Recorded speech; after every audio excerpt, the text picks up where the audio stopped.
Your business is starting to take off. You have leads coming in and they're quality. Matter of fact, you have more leads than you can handle, and you need someone that you can hand them off to who can close as well as you can, if not better. You're ready for a sales team. In this video, we're going to dive deeper in how to build a sales team from the ground up.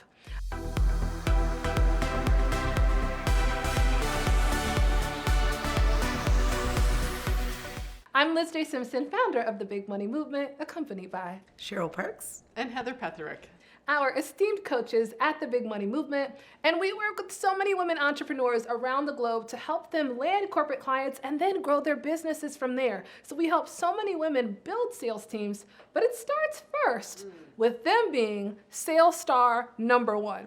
Do we want to talk about this? Like if you're endeavoring to build the sales team from the ground up, why do you need to be sales star number one? I gotta take let's go. Come on, Heather, let's go. This in. No one is going to be able to sell your service better than you can. And so in hiring or beginning to hire a sales function, you really need to be self-aware of what have you been doing to create the success so far. And this often comes down to positioning. How are you positioned? Who is your ideal buyer? How are you articulating your offering and the problem that you're solving?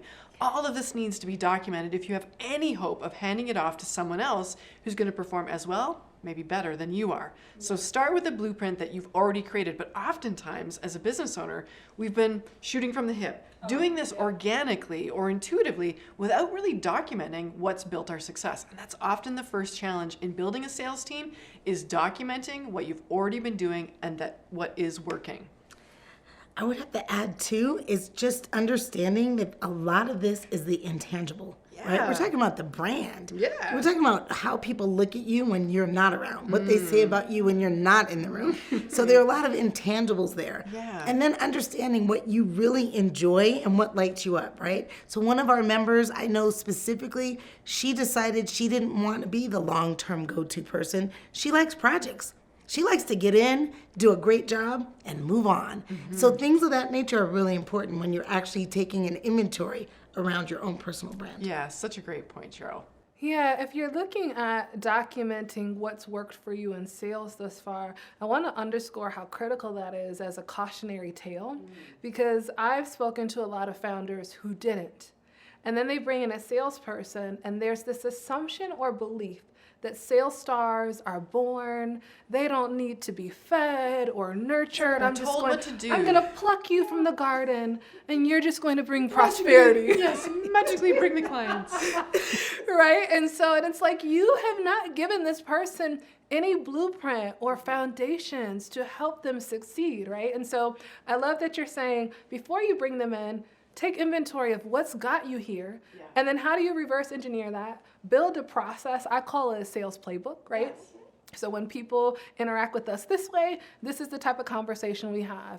These are the sound bites that we leverage. This is the next step in the process. This is our approach, right? This is who our buyer is. So having all of those things. And then I know this is kind of touching on another topic, but having a solid process gives you a distinct advantage to attract great talent. Right? Because the thing about salespeople, we are looking for good opportunities. We're like, all right, we want to win. We want to win. Yes. I'm like, what organization can I tap into where they've got great traction, they have solid processes and infrastructure, and they just need me to put my little fairy dust on the process, right? And if I come to you and you're like, yeah, I don't have a process, I've just been winging it, and I'm going to have you build the foundation. Figure that out for me. It's that's not the type of environment that's normally very attractive. Yes. Right? So, we've talked about reverse engineering the process and building a playbook, if you will, right? So that all right, here's a mechanism for how someone can replicate the success I have. Once you've done that, I feel like you need to look at what type of person or role am I looking for? And then create a job description from that you can take to the marketplace to attract top talent. And Cheryl, I always think of you when it's like, inspect what you expect to get respect. Yes. Inspect what you expect to get respect. How do you do that in the hiring process? Okay, in the hiring process, it goes to what you said in terms of being able to communicate the vision, right? We started there. Being able to have a structure, an outline, so that the person that's coming in understands what's expected of them, what will be rewarded, what won't be tolerated, right? So I'll just say, from the sales perspective, lack of integrity. might be something that is absolutely not tolerated. Right? What is rewarded is you continuing to build relationships, or potentially just the person wants you creating sales opportunities, right? So from the marketing aspect, they want you to continue deeper into that sales perspective with the potential buyer. So you want to inspect what you expect. And typically, salespeople want to understand that you actually understand your own process and your own vision well enough so that when they're bringing opportunities to the table, it's literally, call it a slam dunk, a home run, whatever sports analogy you want to use, that will get them over the line so that they can actually win the business. That's right. Yeah.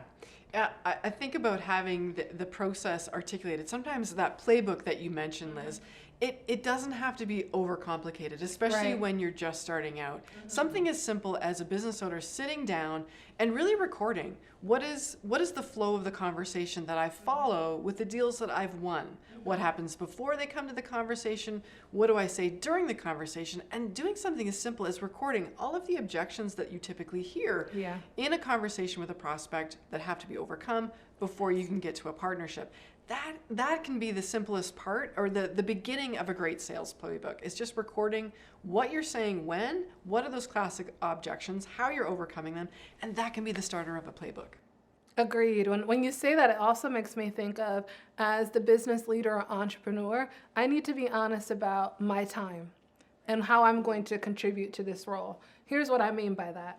If I look at this role and I realize, gosh, I'm really having some in-depth discovery conversations on the front end that are helping me close these clients. And when I look at my time, I love closing, I love proposals, and I still have capacity for that. But if someone would own the discovery process, that would give me oxygen. And I want to help somebody there. Or you might say, gosh, I have no capacity whatsoever. I need someone to own the entire sales process. And that might be your answer. But you still have to discern, well, how would I create time to lead this person, to give them feedback, to be present for them so that they're not left on their own island, left to their own devices. So I feel like you need to make that commitment, because in almost every hiring conversation I've had with salespeople, they've asked me, what will my relationship be like with you? What will our communication look like? What am I owning? What are you doing? How am I going to get feedback? And so you need to have those answers before you start to interview. Yeah, it's not about just hiring and then forgetting about it and standing back and assuming magic is going to happen. That hiring process, it requires not only an investment of compensation or salary for that individual, but it is also an investment of time from the business owner to really set that new role up for success. There needs to be some overlap and a lot of contact in the first 90 days to make sure that new performer in the sales role has the best chance for success. Because here's what you don't want to have happen. You don't want to have spend the time of creating a job description, of hiring and really hiring carefully, and we'll talk about what that looks like. But bringing someone into this role, and they're excited and you're excited for the potential, but then for that excitement to start to wane because there isn't the direction, the support, the feedback for it to stick and for success to happen. And so that's definitely something that I wanted to caution business owners around, that it's not just, the work isn't done because you've got a new hire in the office. The work has just begun. And the more that you can support them in those early days, the longer the trajectory of their tenure with your organization. There's so many data points and so much research I've read that speaks to that importance of the onboarding process, right? Like that first onboarding, those 90 days are make or break, right? They increase brand loyalty, performance, their time to closing deals. So I love that you underscored that. And I think also when we talk about inspect what you expect to get respect, giving them some type of test project in the interview process that gives you a taste of how they're going to show up, right? That might be a mock sales conversation, right? Such a good idea. I know for myself, when we talk about consulting firms, which is the majority of women we work with, communication is critical, right? Communicating with executive buyers, I need to know how you're going to show up and represent our brand. So maybe there's a test project where I get a taste of how you would respond, how you would interact. What does your written communication look like? And then I see how you present or show up, right? Like, I go into it kind of getting a taste of how this person shows up real time. All right, so we talked about We build a playbook based off of modeling what's created success for us before. Yes. We have a job description, we're interviewing, and then they come in. We talked about onboarding. What other things do you feel like are critical as you're building this from the ground up? I think understanding what motivates this salesperson to show up in their excellence and really do a great job for the brand, right? And actually getting engaged in that culture of feedback.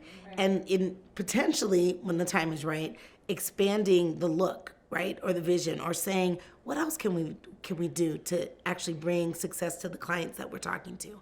Things like that. So I like to call it learning their love language. Yeah. You can look at it however you like, but really understanding what's going to motivate the person to be excited and maintain their excitement, like you were talking about, through the process. And I think it's important to note that while sales performers are often compensation driven, right? We're there for commission. We're there because there isn't a ceiling necessarily on our compensation.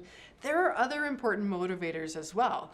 I know that we've talked to a lot of the members in the Big Money movement who have hired sales functions, and we talk about knowing how important feedback is for a salesperson. Yeah. Compensation is key, but beyond that, we need to have constant feedback because a star performer wants to know when they're off course, on course, and how to keep improving. Yes. I love it. That dovetails perfectly to our next video where we're going to talk about how to close sales, right? Because that's what your sales team needs. They need that feedback for how they can course correct and improve conversion. So if you want to learn the secret sauce, click on our next video where we are going to talk about 4 tips to close more sales. See you there. Click, click, click.